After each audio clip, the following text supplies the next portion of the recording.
ఇప్పటిదాకా Google pay, phone pay ద్వారా transactions చేయాలంటే వినియోగదారులు ఖచ్చితంగా తాము క్రియేట్ చేసుకున్న పిన్ ఎంటర్ చేయాలి.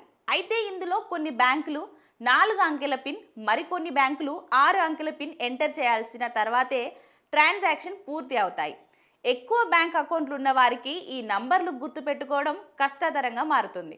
ఇక ఈ నేపథ్యంలో ఇకపై పిన్ లేకుండానే యూపీఐ ట్రాన్సాక్షన్ జరిగేలా నిబంధనలని మార్చబోతున్నారు. పిన్ తెలిస్తే ఎవరైనా ట్రాన్సాక్షన్ చేసుకునే ప్రమాదంలో ఉండడంతో మోసాల్ని అరికట్టేందుకు యూపీఐ ట్రాన్సాక్షన్ కోసం ఫేస్ ఐడి, బయోమెట్రిక్స్, ఐరిస్ కనుపాప స్కాన్ అమల్లోకి తీసుకురాబోతున్నారు. దాంతో లావాదేవీలలో వేగం పెరగడంతో పాటు మరింత సురక్షితంగా ఉంటాయని భావిస్తున్నారు. అయితే ఈ 3 ఆప్షన్లలో ఏది ఎంచుకోవాలన్నది వినియోగదారుని ఇష్టం. వృద్ధులు, గ్రామీణులు, డిజిటల్ నైపుణ్యం లేని వారు పిన్ ఎంటర్ చేయడం కష్టమవుతుంది.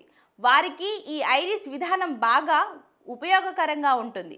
అలానే మోసాలను నివారించడానికి అవకాశం ఉంటుంది. సో త్వరలోనే గూగుల్ పే, ఫోన్ పేలు కొత్త రూపు సంతరించుకునేందుకు ముస్తాబవుతున్నాయి.